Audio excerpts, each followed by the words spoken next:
cool stuff. Thanks, Avi. Well, thanks to my talk. And I'd like to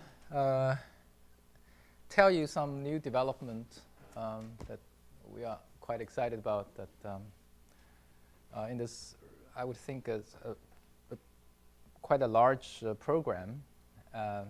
So the work I will report today is joint work with my graduate students, Heng Guo and Tyson Williams. So this big program that we have been developing with some of my other colleagues and friends and students can be generally described in sort of three different categories or frameworks. One is called the Graph Homomorphisms. One is called the Constraint Satisfaction Problems, or counting version of Constraint Satisfaction Problems. And one is called the Holant Problems that mostly got motivated by holographic algorithms and so on. They are in some order of increasing strength that one framework can simulate the other easily, and there are examples that one cannot go the other way. So it's a little bit more broader as you go up, and therefore theorems that you want to classify all such problems becomes a little harder. And there are various other parameters one can talk about, for example, domain sizes and the kind of values the constraint functions can take. But these are, I'm going ahead a little myself. I'll slowly try to describe to you the framework. I don't assume most of you, perhaps some of you, like Avi, probably has seen a lot of these, but I'm not sure everybody has seen a lot of those. So I'll try to go slow. And my purpose is trying to give you a little bit of an in-depth look at some of the technical parts and not necessarily an overview of everything. So, but if you'd like me to interrupt and tell you a little bit more other things, then I'll be happy to do that. Okay. It's a very informal talk, and I'm quite willing to digress beyond what I was prepared. Okay. So here is the formal definition of what a Holant is, and it's really the thing you should focus on is basically sum of product computation. So I'll give you an example right away, but let me read this one slide of definition so that we have a formal thing in mind. You're given basically a tuple where G is a graph, and F is a set of constraint functions, and the constraint functions are attached to vertices. And then pi is just an assignment to each vertex what is the constraint function is there. And then the variables are identified with the edges. The edges are variables. And you think of all possible assignments of the edges. And then you evaluate at every vertex according to the assigned constraint function at that vertex for the local incident edges of that vertex. And then you multiply them, you sum them. Okay, so it's a sum of product computation. Let me give you an example right away so you can sort of fix this mind immediately. This is a perfect matching. As I said, the Holant comes from match gates and holographic algorithms framework. So this is a perfect matching. So what is a perfect matching? This is a perfect matching. Okay, and what is this? Well, you're choosing edges, yes or no, subject to the constraint that at every vertex you have chosen exactly one incident edges. Okay, so that's perfect matching.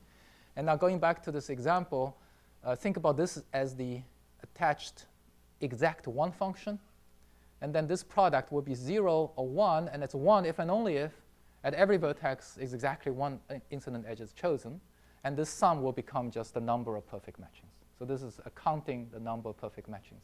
If the function is a single function at every vertex, the exact one function.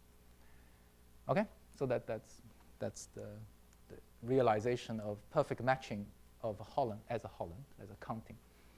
If you choose at most one function, so every vertex says I've chosen at most one, then this is counting not necessarily perfect matchings, but all matchings. Okay, so that's the Holant,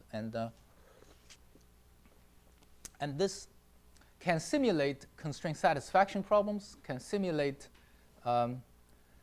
graph homomorphism. I'll say a few words about graph homomorphism. Maybe that's the best known framework that have been looked at before. It's sort of an edge versus vertex assignment duality is going on. But the edge assignment can simulate the vertex, but not vice versa. That was the theorem of Lovász. So here we go with graph homomorphism. What is it? Again, there's a sum of product. But here, you are given basically an edge function sitting on every edge, a binary function, and that's written by a matrix. So this is a Boolean function. Input two variables, x0 or x1, y0, y1, and given the xy assignment, you get a value. Okay? And then, for every vertex of the given graph G, you assign a possible evaluation. Oh, I should have mentioned that in the framework earlier, I focused on Boolean, but it doesn't have to be Boolean. It could be arbitrary. And that's the domain size issue, and that becomes more complicated if it's not Boolean. So here, in the general case, you have some sort of finite domain values for every vertex. There's a spin system. You assign every value to the vertices, and then for every edge, you evaluate according to this assigned function. Okay? And then you multiply them and you sum them. It's called graph homomorphism because it counts the number of homomorphisms. Exactly, exactly. If you think of this, the Boolean function, if it's a 0, 1 valued Boolean function, Boolean variable function and Boolean valued, and you think of this represents an adjacency matrix of a graph, then this is saying that for every edge of the original graph, it maps to an edge. So every edge goes to an edge. That was the original view of graph homomorphism. But it doesn't have to be 0, 1, and this, in fact, has a richer history from statistical physics where these are local interaction forces, which don't have to be 0, 1 valued, and you sum them up. And then physicists like to take the sum, what's called the energy, and then raise to the e to the sum, which is a product, and that's their local contribution to the particular spin system. That's where the word spin system comes. And you sum all the spins over possibilities of this value of the configuration that's called a partition function. And the statistical physics sort of says you find yourself in that particular configuration if and with the probability proportional to the relative ratio of that value divided by the normalizing factor called the partition function. Okay. So let's look at an example. This is a vertex cover. This is an OR function. And it says that, I'm assigning vertices to be 0, 1, provided that every edge has at least one side is assigned 1. That's vertex cover. Yeah? Okay? So that's vertex cover. And that's the Boolean OR function of the graph homomorphism. And this one says, for example, now you're going to assign, okay, all right, I've already given away, a red and green and blue different domains to the vertices, the 3 different spins. And you subject to the constraint that they're not equal. If they get the red on both sides, it's no good. Otherwise, it's OK. And this becomes 3 coloring. You just sum over all possible valid 3 colorings. This is a bit more interesting. You're assigning 0, 1s. And the value comes out as 1. The product basically ignores it unless both sides is 1. So basically, you say, I'm assigning 0, 1s to the vertices, which you can think of 1 as chosen and 0 is ignored. And then you look at the induced subgraph of the 1 vertices. And you look at the edges between those 1 things. All the other edges disappear because the product is 1. It goes.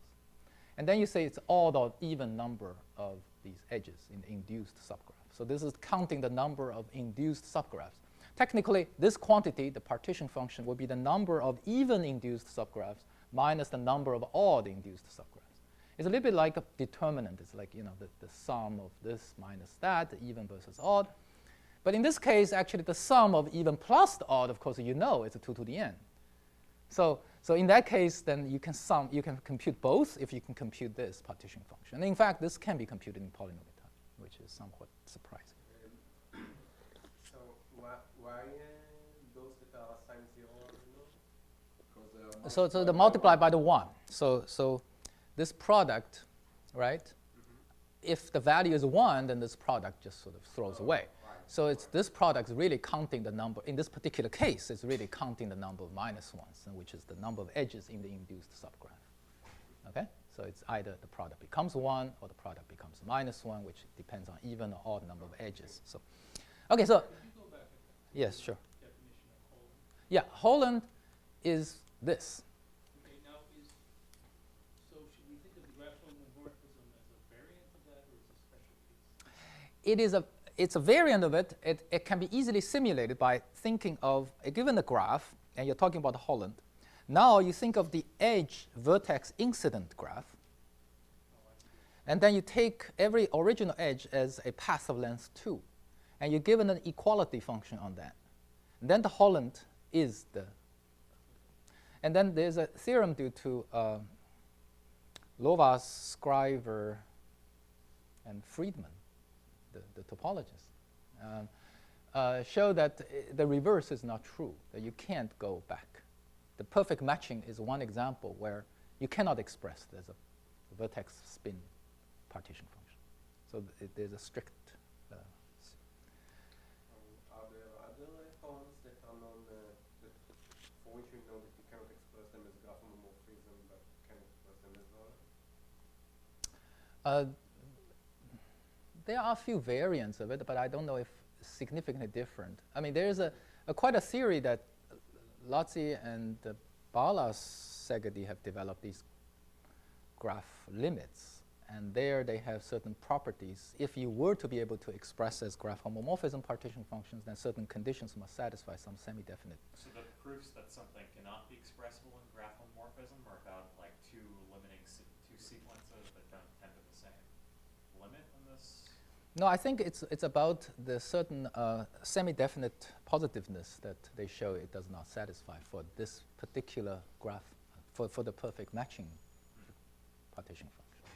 I think it may be confusing that you said that you are going up in strength starting from graph homomorphism and ending in Holant, and you now show that actually you can simulate Holants by homomorphism. No, the other way. No, I am saying the other way. Holant can simulate graph homomorphism, but certain things cannot. For a dichotomy, right? So Yeah. dichotomies are harder the more general class. That's right. So Holant dichotomy would be harder. It's harder. Yes, because it's broader. And there are things that are in Holant type but not in the graph homomorphism type. Good. So the graph homomorphism was initially written by 1967. He's written quite a list of papers. If you go on his website, there's something like 30 papers over 40 plus years. Okay, let's get acquainted a little more with Holant, and I want to give you a special example to get sort of get your feeling for it. So let's consider this 4-array function. You have 4 variables, okay? It's taking in 4 variables, 0, 1, comes out a complex number. Well, it's actually integers for this moment. The value will be, depending on how many 1s are there in the input, it's a symmetric function. It takes, 0, 1, 4 tuple coming in, and you say the Hamming weight is 0 or 1 or 2 or 3 or 4. The value will be 3, 0, 1, 0, 3. So that's one function, okay? And I'll denote it this way. It's just very natural. And then let's look at what this Holant question is. Okay? So what is this question? Well, what is this problem? The graph has to be 4 regular. Yes. In this case, it would force you to be 4 regular because I've only got one function that you have to assign to the vertices. Okay, so by definition, it says that I'm thinking of all possible edge assignments of 0s and 1s. But at every vertex, it better be, an even number of 0s and 1s. Otherwise, the function at this vertex will kill you. Good?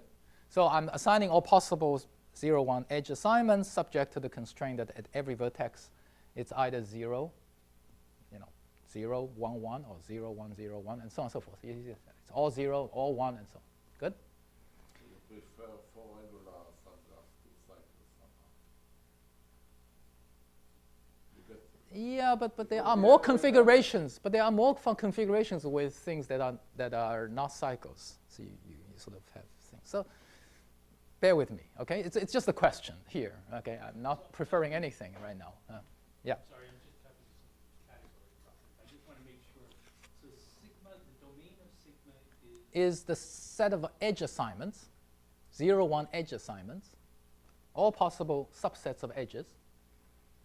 And then for every particular assignment, you look at every vertex, you multiply the local evaluation at that vertex. And this function says that at this vertex, I want either none of them chosen, or 2 of them chosen, or 4 of them chosen. Otherwise, you're 0, you're gone. Otherwise, if it's 0 or 3, 4 of them are contributing a factor of 3, and otherwise I contributing a factor of 1. So that doesn't force the subgraph in order to be non-zero to be first of all Eulerian at least, right? And in particular, it is Eulerian. Eulerian, and then you are preferring in this Eulerian, you are somehow preferring degree 4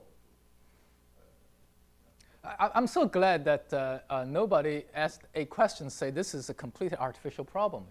Who the heck care about this 3 and 0 and a 1? No, my point is that most people, I should say most people, some people, let's say some people from a committee, will say, look, this is an artificial problem, And my point is trying to convince you that it's not. And there is no sort of very canonical way to say what is artificial, what is not. And I'll try to explain. Okay? So right now, it's still 3, 0, 1. You prefer this, you prefer that. So I would like to now show you a holographic transformation. Okay? So what is the holographic transformation? I want to now go to this edge incident graph. So for every edge, you draw a vertex on the other side. And then, there's a degree 2 vertex on the edge. So this vertex is really an edge. And then the vertices on the other side, which are degree 4 originally. Good? And now you can imagine that the original problem is exactly the same as this bipartite version where every degree 2 vertex with original edge forces the 2 incident edges to have the same value, 0, 0, 1, 1. Okay? So it's just the same. This is exactly the same as the original. I'm just rewriting it. But once I wrote it in in this bipartite way, I'm pretty now set to do what's called a holographic transformation. And what is it? So right now, think of this equality 2 as simply a truth table indexed by 0, 0, 0, 1, 1, 0, 1, 1. That's the truth table of equality of arity 2. And then there was the other function, which is this, I wrote down as 3, 0, 1, 0, 3, but in its full glory, it's a 2 to the 4, okay? 60, what is it, 2 to the 4, 16, okay? So now I will do this transformation on both sides. And the Holant theorem, I will not go into proving the Holant theorem, but you just trust me that the value is exactly the same if I did this transformation, okay? Literally a tensor theoretic transformation. Take this as a row vector of dimension 4, multiply by this tensor itself twice, and then multiply this vector, which is this 16-dimensional vector. I will multiply by this 16 by 16 vector matrix. So I will now get 2 vectors, and think of them as functions now. This function is, again, indexed by 0, 0, 0, 1, 1, 0, 1, 1, but the values won't be integers anymore. They will have complex numbers all over the place. You are just doing a basis change. Yes, I'm doing a holographic. Whatever function you will need Yeah. to compute, and you can compute it in any basis. Exactly. I'm computing it, I do the tensor contraction in a different basis, basically. That's what it is. And if Does it need to be a unitary matrix? doesn't have to be because I'm doing inverse. But if it were unitary, I'll do the transpose. Okay. This is actually not unitary, but okay. So now let's do calculations. I mean, we're computer science. We can do calculations. No problem. So this is 1, 0, 0, 1. And I'm going to write it as 1, 0, tensor 2 and 0, 1, tensor 2, right? Because this guy is 1, 0, 0, 0. This guy is 0, 0, 0, 1. Okay? And I artificially express this way, but the tensor then distributes. And tensor distributes, recall this, is just taking the first row and the second row. And then you multiply, remultiply. I mean, you don't have to do this way, but the point is that this indeed is this vector. But what is this vector? It's just saying, if you're both 0, 0 or both 1, 1, I don't like you, 0, 0. If it's 0, 1 or 1, 0, I like you. So it's a binary disequality. So I've transformed the equality from the left-hand side to the disequality. So the edges now require, going through the complex field, somehow now go back to the 0, 1 world of saying, what I want is 0, 1 or 1, 0, but not 0, 0 or 1, 1. Okay? And that's an orientation, right? I'm orienting the edge this way or that way. Good? Now, the other side is a little more complicated, but again, you can sort of write down, this is this thing saying I have exactly 2 in the first 2 places, and then first and third place, and so on and so forth. So you write down this, 4 choose 2 such term of sum of tensor products, and you distribute and so on and so forth. Eventually, this thing comes out, 3, 0, 1, 0, 3, which is our original function, f. So if you did the inverse as what we wanted earlier, you get back to this function. It's like I'm changing the original function into some sort of Fourier domain, if you will, except I'm not doing the Fourier transform. It's a little different transform. Well, physicists doing this kind of transformation before Valiant in order to compute. They had such a thing called a gauge transformation, which is sort of similar, but they tend to do mostly diagonal kind of transformation. And there's a huge actually literature where it goes in the domain of this called a message passing. What is it called? Machine learning. These max sum matching types of algorithms, things like this, right? The belief propagation. Belief propagation. Yeah, thank you. I forgot the name. But literally, but mostly they do these sort of local diagonal transformations. Okay, so now I have shown you that this is equal to that. Okay, you may have entirely missed the point. I want the exact 2 function of 0, 0, 1, 0, 0. That function after the transformation becomes a 3, 0, 1, 0, 3. And so you go back, you get this, and you get exactly this. Now this is exactly Eulerian. And so could you remind what the notation of Holant of a function given another function says? This is not given. This is a bipartite notation. So I'm restricting Holant on bipartite graphs. Oh. And the left-hand side, I insist on this. Right-hand side, I insist on this. And this is really just another way of saying I think of this as an edge on the left-hand side. Okay, so, but now I'm really thinking as an edge, but orienting the edge as one way or the other. And then I subject to the constraint up to the numerical factor of 2, and I get Eulerian. So this is Eulerian orientation problem, exactly. Okay?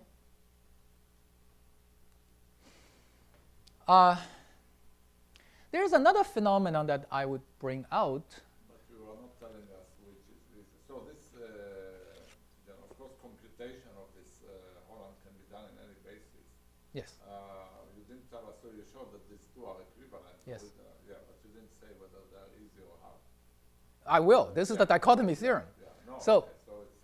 So I'm setting up the stage to trying to convince you that these theorems are important or interesting because it does really express things. And it's hard to say, I just want to have this problem but not the other. There's really an underlying reason why all these things are connected.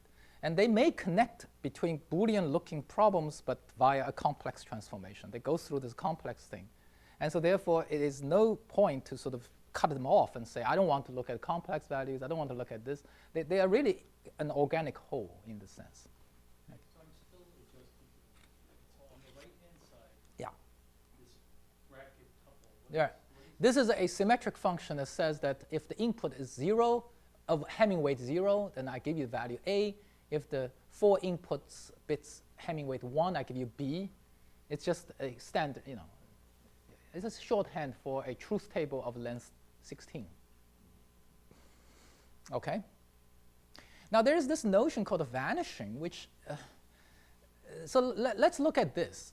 We had somehow ended up with this, okay, by the holographic transformation. But if I were to have had something called A and B arbitrarily, this would be a perfectly good function now. It says that if the number of 1s is 0, then I give you the value A. If the number of 1s is 1, I give you the value B. If the value is 2, I give you the value 1, and so on and so forth. Then this would still be exactly the same value. The reason is this equality demands that on the edges across, exactly half will be 0 and half will be 1. So you never could really use the value of A and B. If you used in one place, you have to use the 0 on the other place. So there's some sort of global constraint that it forces you the A, B don't matter. Okay. So if you were to say, for example, the middle is 0, then this will be always 0, right? Okay. So there are these functions which, once you give it, and locally looks like perfectly okay, but it's like a Mobius strip. You can never really tighten it globally. So the whole thing will just be 0. And these are called vanishing signatures. And it turns out that to be able to completely characterize these vanishing signatures. For a symmetric function, you have one of these functions, is there anything which can vanish that doesn't vanish just due to a parity principle? This is not a parity principle, not quite. But there are functions that will vanish. Yeah. So one of the things that we have to do is to characterize completely what is vanishing signatures. Okay. So let me give this notation, which says that I have a v and a bunch of other vectors, which are two-dimensional vectors. Think of unary functions. And then you sort of do this tensor product of these guys and summing over all possible permutations. Okay, so it's a symmetric. Okay, here's an example. So Here's an example. A unitary signature means just that when you care about the way. Say it again. You mentioned unitary signatures. Oh, unary. Unary, One sorry. variable. Unary. Unary means one variable. Oh, okay. Okay. Ternary means three variable. Sure. Binary means. Okay, so in this case, it means, does it mean that the graph is one regular? Yes. No, but I'm not applying it directly. I'm taking this unary function, but I do tensor products. As soon as you do tensor products of two unary, you get a binary function. You do triple, you get a ternary function. And then you sum over possible permutations, which are sort of superpositions of these functions. So then it becomes pretty complicated. Every function of n-ary function can be expressed that way. So what are you using the word signature to mean? I just mean constraint functions. It's just a local function to be given at the vertex. Okay, so then there is the notion of vanishing degree, which says that if you can express your f in a symmetrized tensor product way with one I. You see, one I has the specialty that if you have two one I's put together, they give you 0. It's a sort of a vanishing kind. Okay?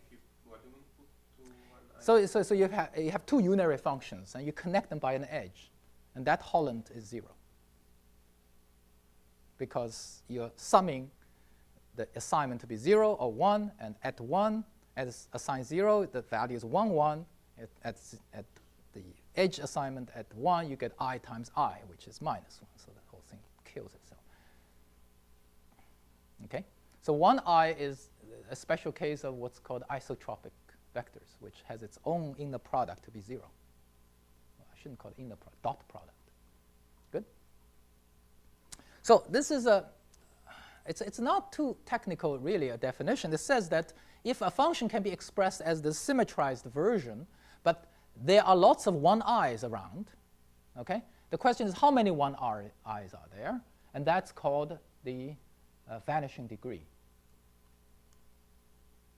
And the maximum number of one I you can put there is the vanishing degree. If you give me a function, if there is an expression that has lots of one I's, how many one I's can there? Look at an example.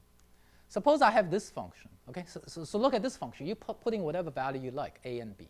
Here's a value. Here's a function. It's a signature. It's a local constraint function. It has 3 variables, and if the input weight is 0, then I give you the value 3a. If the input value is 1, I give you the value 2ia plus b, and so on. Okay? But this thing can, in fact, be expressed as a symmetrization of 1i, 1i, ab. Okay? So I'm just doing 1ab, 1i, 1i, 1i, ab, 1i, 1i, 1i, ab. And there's a factor of 2 because this is notational. I just want to talk about all possible 3 permutations. It's a bit more convenient for the calculations later. So this is going to serve you for characterization. So you That's right. Just like you know which will vanish, you That's want right. to know who will be That's right. special That's right. in this part. That's right. And if the one I copies a lot, then you can imagine that when you computed, the Holant, they're going to have cancellations somewhere. And this one I will kill each other. And the theorem eventually is going to say that this really characterizes the vanishing degrees. The vanishing degree really characterizes this vanishing signatures. So here's the class. If the vanishing degree is bigger than half of the arity. Okay? So this will be a vanishing signature because think about it. It's like it's got more than half one i's, and it's a superposition of functions. Each one of them has these particular one I chosen amongst some of the variables, okay? And then it's a huge exponential sum, but for every one of those sums, there's going to be one I meet with another one I in the other side because everybody's got more than half. And that's not a difficult lemma to show that if you are in one of those things, then it's vanishing, but in a sequence of lemmas next, you try to show that that's all there is. Okay. And this goes into showing a few other characterizations. Now let me just say that basically the upshot is that this is if and only if. And can one tell, given a truth table of a symmetric? Yes, I can. And this comes to the next, a dual characterization, which is defining what's called the recurrence degree. That you must satisfy these recurrences. And if and only if, again. So you are given a signature. So you're given a signature in this symmetric way. To be real in this case. No. This is just a notation. It's in the recurrence class of R sub t. This is a complex number. Oh, I see. They are complex. Okay. So these are complex values. And it is in this recurrence class R sub t, if and only if either you're out of bounds, so to speak, or every one of those t things, t plus one things, satisfy this recurrence.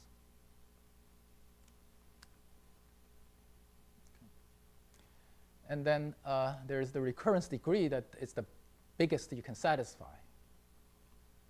And then there's a theorem that says that the recurrence degree is exactly the co-vanishing degree. And this will be your characterization. So, but again, so given just a truth table of a symmetric function, yeah. you can... I just check this. You check this. I just check this. Yeah, just check this. Okay. And now let me shift gear a little bit to say about some other tractable functions. So the others are tractable because they are zero. This one is tractable because of zero. Yeah. But they are also tractable in some funny way. They combine with other things. It's a little bit like in our paper we wrote, we said this is a bit like a physics dark matter. It's a bit hard to detect. You know, we didn't quite know what they were because they don't contribute any value. But they are, in terms of dimension of the subvariety of signatures, constraint functions, it's an algebraic variety, they are actually pretty large. So I'm just to check, when you're talking about f here, this will be the f that will appear in the Holant. That's right. Without the bipartite. That's right. It will be a collection of f's, actually. It's not a single f. So the dichotomy will be talking about a set of f. Yeah. Okay, so these are special functions for which they are tractable for the CSP. Okay? And it's a little bit hard to read here expressed as sort of tensor product way, but here's a concretization of it. So these are the functions. If your function, symmetric function, looks like that, and then it's polynomial time computable. Okay, the Holant is polynomial time computable. And it's not because it's zero. So No, these are not because of zero. What is the reason that they are? Does it come up to be there's a Gaussian elimination? Or it's not Gaussian elimination. Or a reduction to Pfaffian, something? No. Pfaffian only talks about planar. These are general, okay? In some sense, the bigger picture for these is in our graph homomorphism paper, which you know the 100-plus page. Ultimately, these things, for the general domain, not just Boolean domain, goes back to Gauss character. It's the Gauss sum, not the Gauss elimination. It's a quadratic. Just because it has an exact equation that you know the Gauss sum. That's right. I know exactly what the Gauss sum precisely, and even to the sign. So the algorithm is just, yeah. What are these Gauss sums?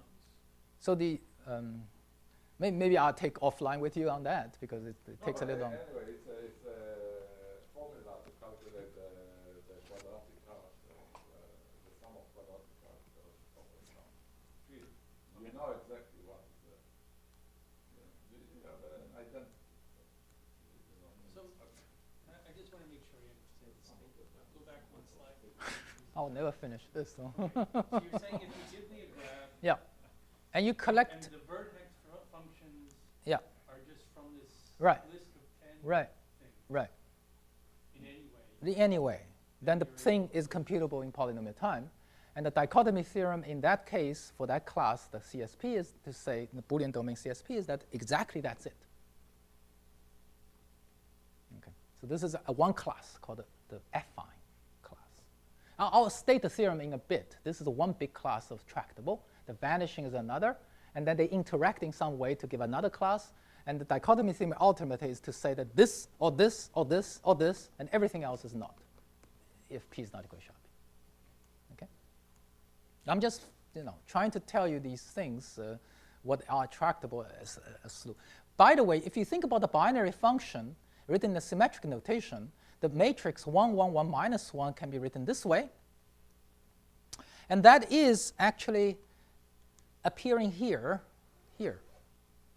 okay, in this class. And this is obtained by, in this choice of taking some complex numbers of lambda. So again, a theme that even though you want eventually say only real, you have to realize it by taking complex numbers. So they really sort of mix, mesh. Okay, so this is just another re-loop back to my original argument that the partition function for the H is computable as a special case of these things. Yeah, so these are the affine. Oops, I'm not very good at this. Yeah. Okay, so now here's the dichotomy theorem now. It says if I give you a set of symmetric complex valued signatures, local constraint functions on Boolean variables, this is sharply hard unless it satisfies one of the following conditions, one of the 5 conditions. Okay? Number 1 says everything is of at the most 2 variables. Okay. This case you can do it by matrix product and taking trace. Or what is called affine transformable. It's an under the holographic transformation, it becomes the class I just mentioned, that affine class. Or it is called a product transformable. After holographic transformation, it becomes one of those product type, which I didn't know. These are also efficiently testable? Yes, they are also efficient. Yes, they are also testable in polynomial time, in the symmetric notation. Or they are vanishing together with some binary things that are not quite vanishing. So if you're just vanishing, fine. But if it's vanishing plus a little bit, it's still tractable. So they can combine with other things and it gives you non-vanishing things, but still tractable. Or they are sort of a strong version of the vanishing. If you remember this R something that defines the recurrence degree, which by duality defines the vanishing degree. So it's somehow related to the vanishing. And this is another version, a strong class of vanishing class. They are not quite the same because this talks about non-degeneracy, which is a signature, a function is degenerate if it's a tensor product of unary functions. But before they sum anything together. Okay? So there are only requirements on the degenerate ones. The degenerate ones are not required to be this. And here you do require all the functions to be, and so on. So there are some technical things that are not quite the same class, but they largely concern themselves with these vanishing classes together with other things. Okay. So This solves the dichotomy problem for Holant Problems exactly. yes, completely. So let me give you some examples where sort of this dichotomy was solved for you. I think I really don't have a lot of time to go through all of them, but you can have vertex cover, and then you can apply the holographic transformation. And why? Well, we'll explain. You write down in some tensor way, then it's natural to do that. And then you transform this into the equality side, and you can apply your dichotomy on this, which it tells you hard or not. Okay. How is it computationally easy to tell whether Holant problem satisfies these conditions or not? Okay, so there are two issues of how difficult it is. First of all, in the world of dichotomy theorems, these constraint functions are considered as a constant. You know, I've got 57,000 functions. That's it, okay? And then you can do whatever you want, 2 to the 2 to the 2 to the 2 to the 57 steps to do this, to decide, given an arbitrary n size input graph, if the problem is in polynomial time in n or not. That 57,000 is complete constant. But there's a separate question. To give me a 57,000 set of functions, how difficult it is to decide. And that is also in polynomial time, it turns out. But our, for example, this dichotomy that I have with Xi Chen, we don't even have decidability on that side. So there's a separate issue. And in this case, it turns out to be that doable in polynomial time, but it's something that is not that part of the claim of the dichotomy. The dichotomy merely claims that you give me a set of functions, the problem it defines with this as a parameter. For an arbitrary input graph, So you can think of 3 sat in this setting. I mean, actually, that's one of the things that Valiant proposed, is the 3 sat. And then you can try to do a holographic transformation on this counting 3 sat solution. Maybe one of these, you know, you have lots of them, but it's finite. The constraint is finite. Maybe there is some clever holographic transformation constant that will show you that it's tractable. Yes. It was empty. yeah. So he actually did computer search for Yes, he did. for this kind of figure. And you go to Maybe there are 64 algorithms dimensional. that we will not discover just by being clever and doing dynamic programming or something. Yeah, but yeah. Because there's some gadget, Yes. Yeah. complex matrix that transforms it. And so you know, he searched for 64 by 64 dimensional vectors and matrices, and then lo and behold, some magic things happened, and he called these accidental algorithms. And in some sense, I'm doing the anti-Valiant thing here. I mean, I don't mean to being sort of flippant here. The dichotomy. Oh, Avi. Look, he likes it. He also wrote, he actually likes this, right? But the point is, you know, he has this thing laid out and says, you know, how do you know NP is not equal to NP? I mean, if I have these weird things, okay? And dichotomy theorem is to some extent and say, well, at least now I can classify all these problems into either P or sharp P hard. You know, it doesn't solve NP equal to sharp P, but I at least now have a complete understanding of what signature, what transformation exists in this sense. So let me mention this one problem called the lambda vertex cover. You take a sum of vertex covers, and then you raise to a parameter lambda to a power where the number of edges that are both sides are in it. And you may think this is sort of artificial again. But let me point out, this is equivalent to what is called in statistical physics called the hardcore gas model. You take independent sets, and then you take a lambda to the I. Okay? And they are equivalent. And in the Holant notation, they really look very similar. You know, it's this way or that way, basically. And then under a holographic transformation, you can show the same. Perhaps let me just only give you the name of the problem. It's called the no sink orientation, for example. You oriented the edges such that there is no vertex that's a sink. Okay, that's a problem, and you can apply your holographic transformation. It turns out that the mod 2 to the k will become tractable. Okay, under this. You can say no sink, no source. I'll orient such that there is no source, no sink. Mod 2 to the k will be contractible, meaning it will be easy. Yeah, in polynomial time. There's a. In the Greek That's right. That's right. graph. Yeah. Right, well, the others will not. And now, okay, you know, what is no sink, no source? Well, it's like, you know, I don't allow you to be all 0. I don't allow you to be all 1. But orient edges of 0, 1, 1, 0 in the oriented way, and the subject to this constraint, and then there's the Holant problem, right? And then you apply your dichotomy. No thought afterwards. This is. What do you get? It's hard. It's hard, except mod 2 to the k is easy. And this is non-trivial, the 2 to the k. The other one is less interesting.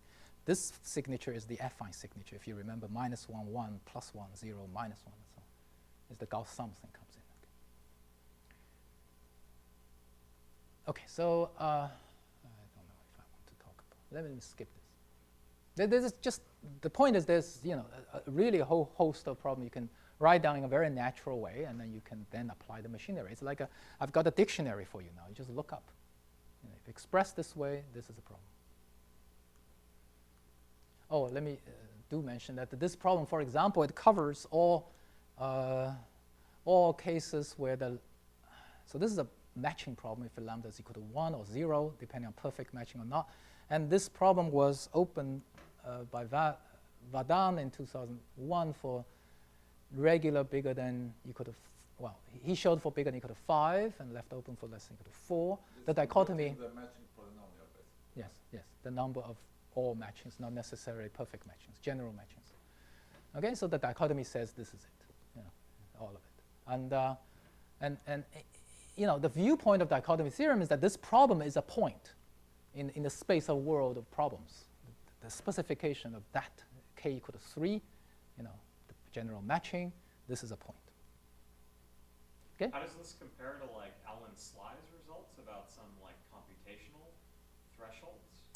Yeah, he has these regular things, but he's talking about approximability. Okay, so there's a big difference there. I see. And there, we are nowhere near to have any dichotomies. Right. I mean, so for starters, he's only even showing, NP hardness or that's right. with respect to RT, so it's not even comparable even in that sense, right? Yeah, there's a lot of work to be done. If you start to talk about approximate, even there, and it's not even clear. Like there are limits, there's an infinite sequence of values converging to sort of the natural threshold that you can show it's hard at these discrete values, but it's not even known like the open range, for example. No, I think he has an improvement that does the open range now. But everything else you said is right. That they do have these results that. Let me move on. Let me add one more thing. It is not clear in the approximate world that you should aim for saying it's either in polynomial time approximable or sharply hard to approximable or NP hard. There are things in between now. There are these called a BIS, bipartite independent set. And it appears by results of Martin, Dyer, and Jerem, and we have some results too on that. It's sort of things that seems to be intermediate. So this is like clean, it's just bipartite dichotomy. They probably should be called a trichotomy or something. But they don't even have trichotomy, that's the thing. Well, what do you mean, that for approximation? Yeah, it's equivalent to a number bis hard. But it's not necessarily sharply hard. Okay, so the main theorem has a lot of dependencies, and these actually go back quite a bit. I want to focus a little bit on that in this talk, just to give you a flavor of the kind of proofs, and I'm quoting Lenstra, right? I mean, mathematics. So far, I've given you no proofs. Right? So now I want to focus on array 4 signatures. So this is 4 variable things. And okay, maybe why should I say array 4 and array 3? Well, the only kind of things naturally you can perform as a gadget construction is forming loops, because you don't have auxiliary functions, and there's a lot of things you cannot do. So if you start with an even array function, has even number of variables, the things you're going to produce are going to have even number of variables. So you are going to have to deal with 2 base cases if you want to do induction on the array. One is 3, one is 4. And we have quite a bit of work before on the array 3, and the thing that we didn't have anything is array 4. So we have to do something about array 4. Okay, so this is like a base case. And we're going to talk about this called a compressed or signature matrix. And the only thing to note here is that the ordering of the indices, here is x1, x2 in this order, 0, 0, 0, 1, 1, 0, 1, 1. But the column index is the reverse of x4, x3. The reason is that you are going to have these array 4 things connected, and maybe I have a picture to show you. Yeah, when you have these things connected, then naturally it's 1, 2, 3, 4, but then 4 will be connected to the next 1, and 3 will be connected to the next 2. So it's natural thing to write down a matrix, and you're going to do matrix product. Then it's natural to order the columns in the reverse way of the x4, x3. It's not clear to me what this matrix is. Okay, so the matrix is the following. I have a function with 16 entries, right? This is not necessarily symmetric. By the way, in order to prove it, Didn't you start with a symmetric? I started with a symmetric, and my theorem is about symmetric. But it turns out that in order to prove my theorem about symmetric, I have to go through asymmetric. So I'm going to define this symmetric, asymmetric, or not necessarily symmetric signature matrix for a function on 4 variables. So Okay? you write it for no particular reason in matrix form. Or for no It particular turns out that's important because I'm going to have to do eigenvalues and products. So that's a 16. That's a truth table. That's a truth table of 4 variables, but I'm ordering it this particular way. That's all. Okay? Good. And now I will call it a redundant if the 2 rows and 2 columns are the same. Okay? Any 2 rows. The middle 2 rows and the middle 2 columns are the same. The middle 2 rows and the middle 2 columns are the same. And this would be the case if it was a symmetric matrix. Symmetric signature. Okay? But it's not the reverse. I mean, you could have redundant but not symmetric signature. And then it turns out that there is a semigroup isomorphism you can map from the redundant matrices of 4 by 4 to just 3 by 3. And the operation is simply this. You're going to multiply the A in front and the B follow. Okay? It's actually not just a semigroup isomorphism, it's a ring isomorphism, but the addition doesn't matter to us too much. It's the multiplicative structure that matter. So we will just do that. Okay? So this is fine to do because we are dealing only with symmetric signatures. It turns out that we don't just deal with symmetric signatures, but they're redundant. So there's a little generalized. Symmetric are redundant, so you can look That's at right. the general ones. And That's right. But only Only for this slight extension of the symmetric. So these 3 by 3 things you get extend the symmetric. That's right. That's right. The 3 by 3 and right. So will you only be looking at redundant guys? In other words, you said it's not enough to look at symmetric. Yeah, it's a tool. It's going to be a part of the tool. Eventually, we're going to just go back to the symmetric. The theorem is about the symmetric. That's right. I need to go beyond, and I'm only going to look beyond to the redundant ones. Yeah, right. And here's an example of a redundant ones. You see, this entry was labeled as 0011, weight 2. And this guy is labeled as 0110 as weight 2 also. They're not the same value. So this is not a symmetric signature, but it's a redundant. And under this isomorphism of semigroup, it's actually the identity matrix in the 3 by 3. So it's actually there is a copy of the, this 3 by 3 inside the redundant 4 by 4. It actually is invertible in that sense, in that redundant world. Okay. And a theorem that I'm going to show is that this particular signature, which is not a symmetric one, is a hard problem. Okay. And we're going to use it in the following way. We're going to say that on the one hand, we're going to be able to reduce Eulerian orientation problem to this problem to show it's hard.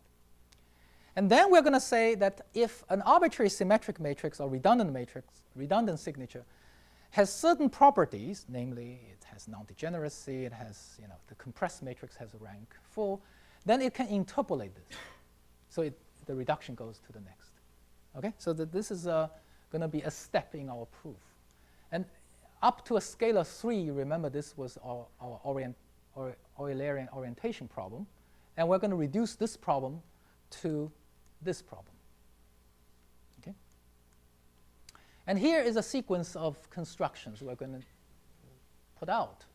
And you basically say something like this. I have done inductively some gadget, and then we're going to rotate it 90 degrees and connect with one of those functions, which is this g function that I had there. Okay, I'm going to use g to try to compute the orientation problem. And we're going to argue that if I do that, I can arbitrarily approximate this exponentially well. So that if I can compute with the g, then I can compute the Eulerian orientation. And therefore, it's hard. Okay? So inductively, we'll say that thing we just constructed has this form, a closed form like this. And then you just prove by induction. Okay? Turns out that if you had this gadget n sub k, and you rotate it by 90 degrees, you relabel what is the first input, what's the second input, and so on, you get this, which is a sort of a rotated version of this. These 4 things get involved of the rotated. It's no longer redundant, but it is like this form. And then if you connect this g on the other side, that effectively does an averaging of these things. So by induction, you can say that it has exactly the same form. So if you just believe me that it has this form by induction, and this will go very close to 0 exponentially, I'll get 1/3 out. Okay, so everything will be third. And that becomes a symmetric one now. And that is our Eulerian orientation problem. Does that make sense? So imagine you have a problem that you really want to compute Eulerian orientation, that signature. I'm going to replace that arity4 or Eulerian orientation signature by this gadget with large K, and then compute by oracle to my G Holant problem, which gives me a huge approximation, a very good approximation, and then I should be able to get it. So you're taking a very good approximation and then just round it? That's right, and that's then right. do it with integers? That's right, that's right. I can go back, yeah. Okay, now the harder thing is to say, how am I going to reduce for an arbitrary given set of things that don't have G, but to get G? I just show you how I get Eulerian orientation from G. You know, I can use G to do the Eulerian orientation. Now I'm going to do how to get the G. And here's the theorem, is one lemma. It says that if I give me a arbitrary arity4, it doesn't have to be symmetric. If it's a redundant and it's non-singular, this compressed 3×3 form is non-singular, then I can do it. Okay, so that's an interpolation theorem. And again, if you have some situation where you have G's, and now you imagine that G occurs n times everywhere, and every time I'm going to replace it by something like that with a parameter s, and this time not by one shot, but by a polynomial number of s's. And then for each of those s, polynomial many, I will get some sort of equation because I appeal to my oracle to solve by my f function. And then I'll try to argue that I've got a system that I can recover the original value without this replacement. And it's typically the case that you would like to argue that the system is non-singular, but turns out this system is highly singular. And so you have to really do quite a bit of work to argue that somehow, nevertheless, you can compute the things you really want. You don't quite compute the value of the variables you want. You get some sort of combination of these variables. And that combination is sufficient enough to compute the things you really want. Okay, so that's looking ahead a little. Do I have maybe 5 minutes? Or? Okay, let me go on for 5 more minutes. So let's say you have an instance of your Holant problem where the G occurs with n times. So you imagine there's a graph where the G occurs some n times. And then I'm going to replace every occurrence of the G by an S level of this thing. Okay, so I replace this thing, S, for the G. And I'm going to go S from 1, 2, 3 for some polynomial many, but now fix this S. So this is the replacement.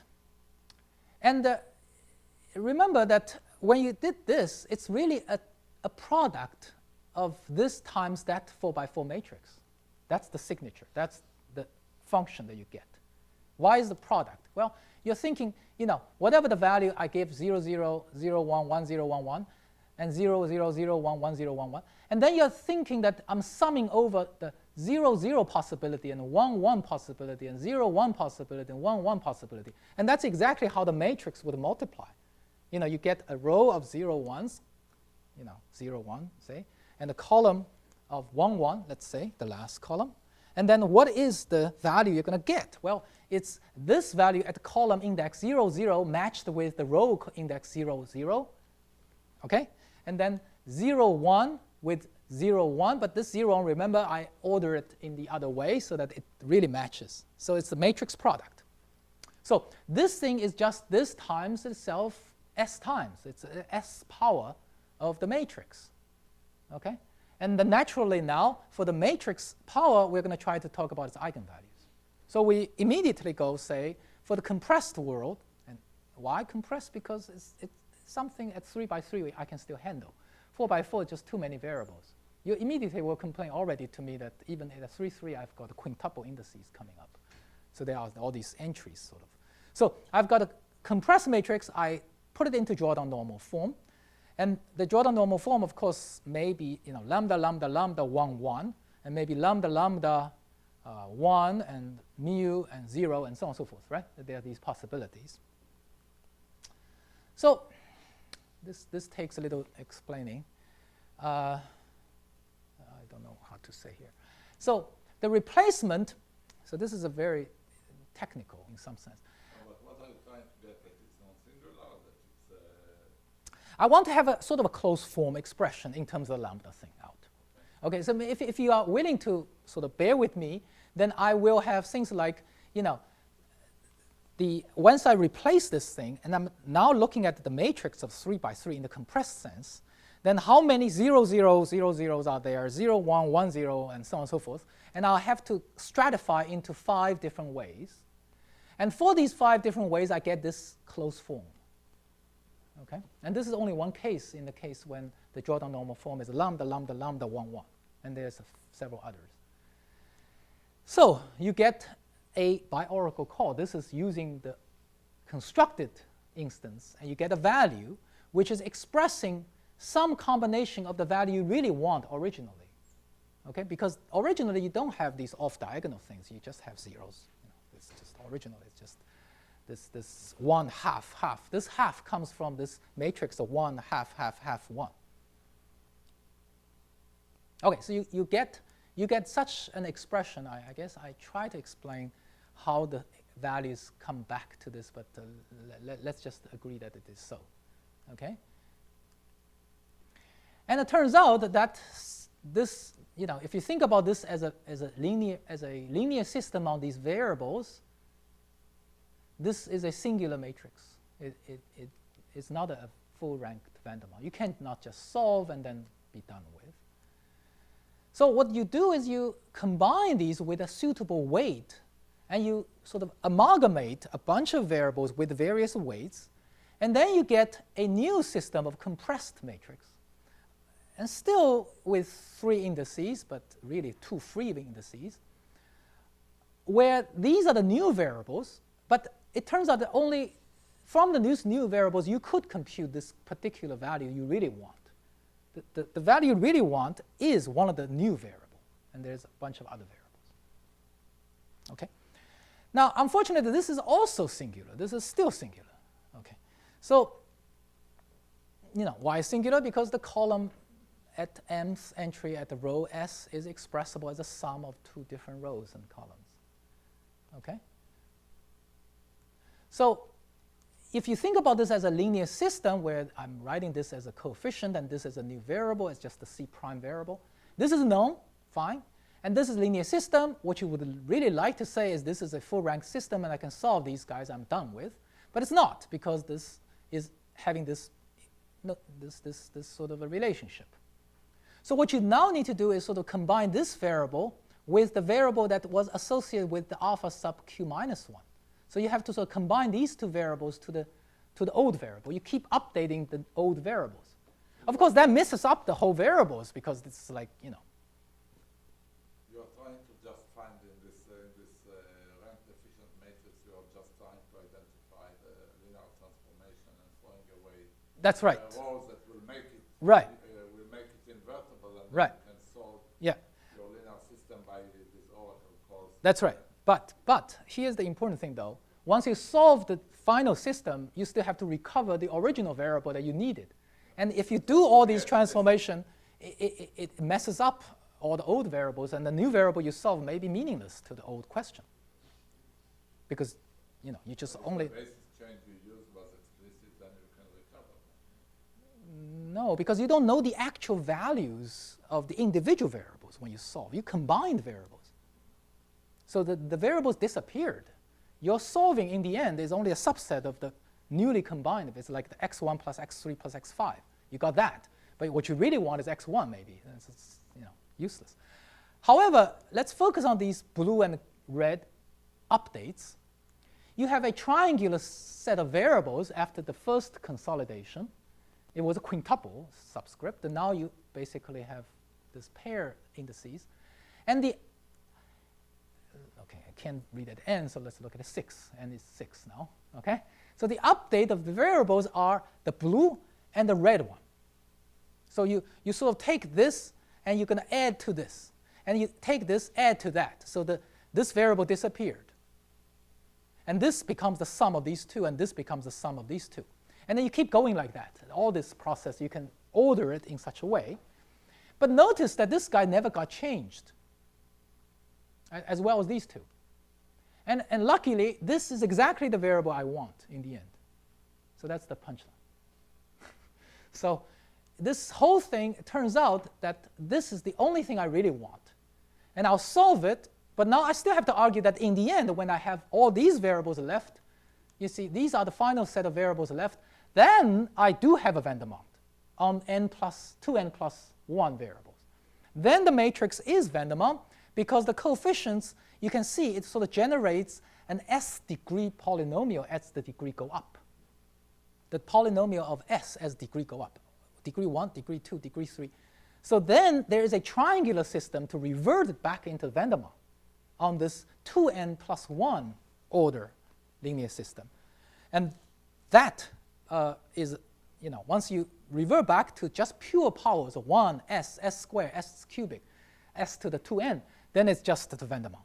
So I'm converting back by a triangular system to the Vandermonde, and therefore the order system with these is a non-singular. I solve it, then I throw away all these variables. I just look at this, which is really what I want. And that's the end of it. So thank you so much for bear with me for 10 more minutes. And oh, Vandermonde, what am I said this. Yeah, so the full paper is available on the archive.